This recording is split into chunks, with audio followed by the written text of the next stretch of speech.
Bendita sois vós entre as mulheres, bendito é o fruto do vosso ventre, Jesus. Santa Maria, Mãe de Deus, rogai por nós, pecadores, agora e na hora da nossa morte. Amém. A liturgia de hoje nos fala sobre um dos artigos de fé que talvez mais incomodaram a comunidade primitiva, ou seja, aqueles primeiros homens que estiveram próximos de Jesus. E claro, como disse, é um artigo de fé, ou seja, é uma certeza, é uma verdade, mas é um fato que ele é misterioso. Que fato é esse que eu estou dizendo? É a segunda vinda de Jesus. Quando Jesus pregava a sua segunda vinda, que voltaria, reconstruiria o reino, que retomaria tudo, os apóstolos, aqueles que estavam ao seu redor, ficaram realmente extasiados, empolgados, enfim. Cada pessoa foi reagindo de uma forma, mas de fato é um assunto que muito instigou a comunidade primitiva. E como todas as coisas que Jesus foi fazendo, às vezes foi preciso um tempo para compreender essas coisas. E de fato, veja, né? Já fazem 2000 anos e Jesus ainda não voltou. Mas a comunidade primitiva, algumas pessoas, quando ouviam o Evangelho, ouviam a Boa Nova, o anúncio, ouviam dizer: olha, Jesus vai voltar e Ele vai resolver todas as coisas aqui nessa terra. Alguns começaram a fazer, sabe o que? Uma coisa impressionante. Quiseram parar de trabalhar. E foi isso que está sendo apresentado aqui na segunda leitura. Algumas pessoas não queriam mais trabalhar, porque veja, Jesus está voltando, né? Então eu estou me desgastando, estou dando meu suor aqui, estou trabalhando para quê? Se Jesus vai voltar, é melhor eu sentar e rezar. Jesus vai voltar amanhã, meu Deus, eu, Padre Rafael, vou expor o Santíssimo aqui e vamos ficar rezando. Esquece vender roupa, vender carne no açougue, trabalhar, ser pedreiro, esquece tudo. Vamos rezar e vamos esperar Jesus voltar, não é verdade? Eu vou perder tempo com outra coisa? Não. Então essas pessoas não queriam mais trabalhar. Então São Paulo precisou ir até essas comunidades e exortá-las: olha, Jesus vai voltar sim, mas o caminho não é esse. Não é parar de fazer as coisas que vocês estão fazendo. Tem que continuar a vida. No entanto, tem até um santo da igreja que diz, né, que perguntaram para ele, para São Geraldo Magela. São Geraldo estava brincando com as crianças, jogando bola com as crianças. Perguntaram para ele: se Jesus voltasse agora, Geraldo, o que você faria? Geraldo disse: continuaria brincando, porque não estou fazendo nada de errado. Se Jesus voltasse hoje, o fato é esse, é que Jesus quer encontrar você fazendo aquilo que você precisa fazer. Se você precisa cuidar da sua casa, Jesus quer voltar e quer encontrar você cuidando da sua casa. Se você precisa trabalhar, Jesus quer voltar e encontrar você trabalhando. E assim por diante. Jesus quer voltar e quer me encontrar aqui na Canção Nova. Nós devemos ter muita paz no nosso coração com relação à segunda vinda de Jesus. Algumas pessoas enlouquecem e vão inventando uma série de coisas na internet. Você já viu essas coisas apocalípticas? Eu lembro quando eu era criança, minha mãe e a minha família ficávamos diante do jornal assistindo, né? O ano 2000, na virada do ano 2000 vai acabar o mundo, e a gente ficava lá esperando acabar o mundo. Todo mundo deitou, dormiu e acordou, e o mundo continuou. Meu pai lá com as dívidas dele para pagar, rezando para o mundo acabar. Oh Senhor, acaba logo. Mas não, teve que continuar trabalhando, não adiantou de nada. As coisas vão sendo inventadas na internet, vão sendo inventadas histórias e assuntos que no final das contas não servem de nada. E Jesus também não quer esse tipo de coisa nossa, não quer essa atitude nossa.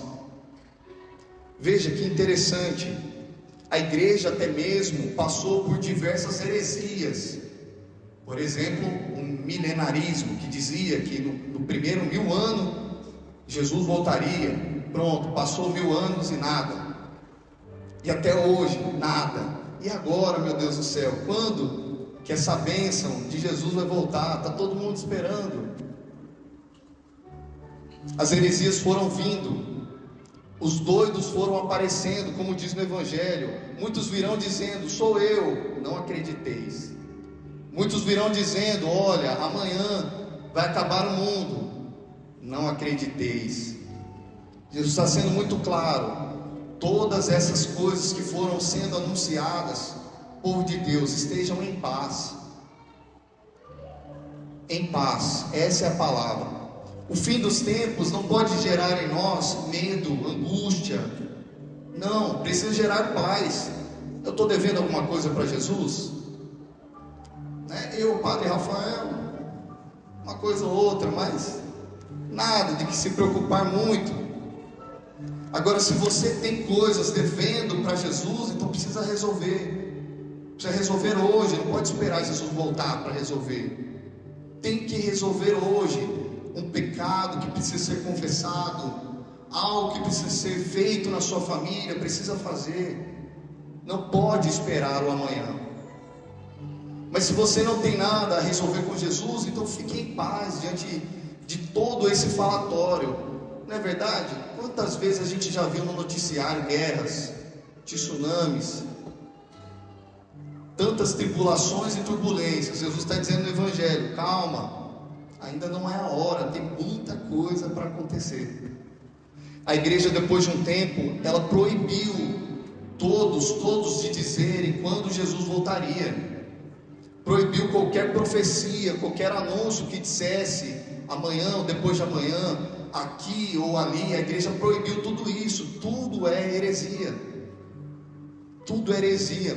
Aparecem de vez em quando alguns videntes dizendo: vai acabar o mundo lá. Esquece, tudo bobeira, tudo perca de tempo. O Evangelho foi sendo pregado, a igreja foi colhendo o Evangelho, foi amadurecendo, foi pensando. E o último Evangelho que foi escrito foi o Evangelho de João. Começou-se hoje, a teologia explica que começou-se por Marcos, depois foi para o Evangelho de Mateus, depois o Evangelho de Lucas, e o último Evangelho escrito foi o de João. E que interessante, para Marcos, Jesus já ia voltar ontem. Marcos estava desesperado, imediatamente Jesus voltaria, e não voltou. E aí foram escrever o Evangelho de Mateus, e a mesma coisa. No Evangelho de Lucas, Lucas já dá uma equilibrada nesse assunto de segunda vinda, porque já viu que a coisa não era muito assim como imaginava. E no final, João, quando escreveu o Evangelho dele dizendo: olha, nem se preocupe com a vinda de Jesus, porque Ele já está no meio de nós. Você não vem na Eucaristia, não comunga Ele? Jesus já está no meio de nós. Você não está vendo? Não está vendo tanta coisa boa Ele já fez na sua vida? As obras, a família que Ele te deu, os filhos, o trabalho. Jesus já está aqui no meio de nós. Não tem por que ter medo, nem se preocupar com o dia de amanhã, nem mesmo parar de trabalhar, né? Agora eu vou só esperar Jesus. Ou até mesmo aqueles que não acreditam em Deus, né? Eu não vou fazer, não estou mais nem aí com Deus, né? Então eu vou farrear, eu vou virar a casa do avesso. Como disse, o reino de Deus já está no meio de nós.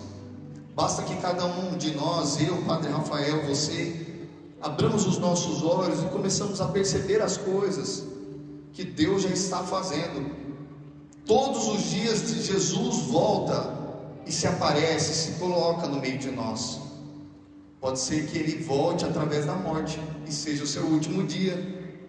E aí sim, Jesus vai voltar para você. Mas para os outros a vida continua. Mas também Jesus volta todos os dias na Eucaristia. Volta numa obra de amor que você faz, em algo que acontece na sua vida, uma caridade, visitar um doente, Jesus está ali escondido no doente. Jesus está ali escondido no matrimônio. Jesus está escondido nas crianças, escondido de muitos modos, mas o reino dele já está no meio de nós. E do mesmo modo com que os discípulos não entendiam isso, muitas vezes a gente também não entende. Do mesmo modo que os discípulos às vezes queriam que Jesus fosse um cara que viesse com uma espada, matando todo mundo, e colocando como rei, sentado no trono em Roma, nós também muitas vezes queremos que Jesus venha resolvendo tudo do nosso jeito, mas as coisas não são do nosso jeito, as coisas são do jeito dele. Talvez esse Jesus que volta todos os dias, está no meio de nós, não é aquele Jesus que nós gostaríamos.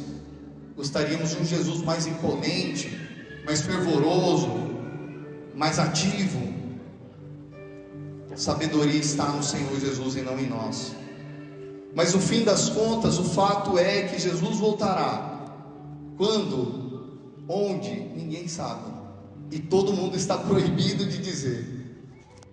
A igreja proíbe que as pessoas digam a respeito disso. E agora, Padre, o que eu faço? Viva a tua vida em paz. Viva a tua vida e faça aquilo que precisa ser feito. Os deveres que você tem, execute-os. A vida que você tem, viva de um bom modo, buscando a santidade, buscando a vivência dos 10 mandamentos, a entrega a Deus. E aí sim, quando Jesus voltar, vai estar tudo bem. Não vai ter desespero, não vai ter choro, não vai ter ranger de dentes, porque você não está devendo nada para Ele.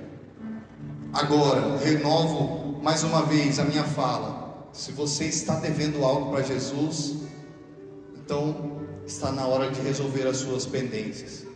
Não deixe para amanhã as suas pendências com Deus. Por isso eu quero te convidar a ficar em pé. Nós vamos rezar